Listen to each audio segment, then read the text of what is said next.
June 9th, 2019, hundreds of thousands marched the streets of Hong Kong, and as the days progressed, eventually this number grew to 2 million. Nearly a third of the population took to the streets dressed in black and white. For days, the protests continued. Even as they were hit with rubber bullets and tear gas, the people yelled, "Withdraw, withdraw." On June 12th, 11 people were arrested and 79 people were hospitalized due to injuries from bricks, tear gas, and pepper spray. Yet the violence continued, and despite the dangerous conditions, millions gathered around government buildings and streets and set blockades on roads, all to let their voices be heard. Why? Why are these people here? What was so important that millions of people were risking their lives and their well-being? All for what? To understand, we need to go back.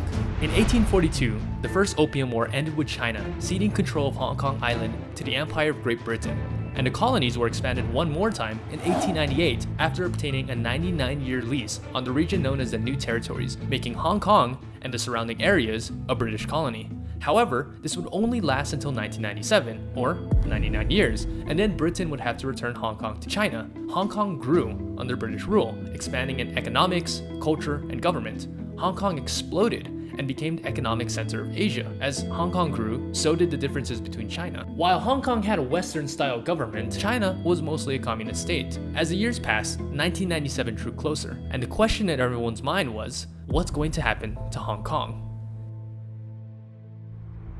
In September of 1982, UK Prime Minister Margaret Thatcher met with leader Deng Xiaoping, and eventually, the UK agreed to give Hong Kong back to China, in one condition, that the current social and economic systems in Hong Kong will remain unchanged, and so will the lifestyle. This became known as the one country, two systems principle. However, this would only last another 50 years, as a type of transition period, which would end in 2047. As it exists right now, Hong Kong is its own autonomous region. It has its own system of government, its own politicians, police, school systems, currency, and even different languages. Many Hong Kong supporters believe that China is slowly trying to erode the border between Hong Kong and China, gradually increasing their influence over the city region. February 2003, thousands of people in Hong Kong took to the streets to oppose what was known as the Hong Kong Basic Law, Article 23. It stated that the Hong Kong Special Administrative Region shall enact laws on its own to prohibit any act of treason, secession, sedition, subversion against the central people's government, basically giving the government power to do what it saw fit to prohibit treason, secession, or sedition. Many Hong Kong supporters interpreted this as an attempt by the Chinese government to limit the people of Hong Kong's freedom, namely their freedom of speech. However, eventually the bill was withdrawn. In September of 2018, a high-speed rail link opens between Hong Kong and mainland China. Passengers cleared Chinese immigration inside the station in Hong Kong, prompting protests from some opposition lawmakers that Chinese law would apply in the immigration area. Later on that month, citing national security, Hong Kong bans the Hong Kong National Party, a party that advocates independence for Hong Kong. Many see this ban as a step to silence all separatist voices.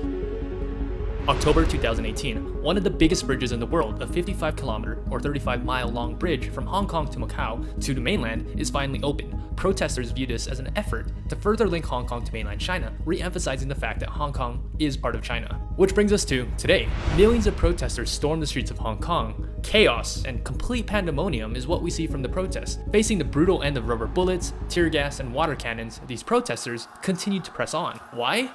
A bill to extradite criminals, rapists, and drug dealers, which, if approved, would allow China to extradite said criminals and let them stand trial in China. The biggest reason that supporters of the bill claim is that there are many criminals who flee to Hong Kong and take advantage of the fact that there is no law in place to extradite them, even when arrested. This was prompted by the case of a man who reportedly murdered his girlfriend in Taiwan and was then arrested in Hong Kong, but he would instead be set free because there was no law to take action against him. Supporters of the bill claim that Hong Kong will become a safe haven for criminals everywhere unless this bill is passed. Many people see this as a valid concern. I will not shy away from my responsibility in introducing a piece of legislation, though we are very convinced of the justifications that causing this outcry and all these divisiveness in society. Well, this doesn't seem so bad, right? What's so wrong about letting criminals stand trial for their crimes? If this law passes, China will have the power to demand the Hong Kong government to extradite Hong Kong citizens or anyone, even foreign visitors who are in Hong Kong territory to China. Under this situation, Hong Kong will be in a state of fear because of anything they say and they do. So if all of this is true, and all of this is just, as Hong Kong supporters say, an effort to grow Chinese influence in Hong Kong, why? What does China have to gain? from taking control of one little city of 7 million people, about 0.5% of the population. I mean, look at the size difference. By gaining influence over Hong Kong, the Chinese government will have a better control of China's territory and its people, because the freedom in Hong Kong has been influencing many Chinese to stand up against the government over time. If the law passes, it could be the last time we are able to share with you what we believe. As of today, the extradition bill has been suspended, but Hong Kong citizens are asking for a full withdrawal. So whether or not these protests will be successful, all it really does is push back the inevitable. Dread it, run from it, the year 2047 still arrives. And then, what happens? Will Hong Kong still be able to retain their identity and their way of life? Will Hong Kong continue to fight for their idea of democracy against China's one-party system? What exactly is China's endgame here? The truth? Nobody knows. Hundreds of experts have theories on how this can play out, but we only know one thing for certain. It's a problem that future generations will just have to figure out.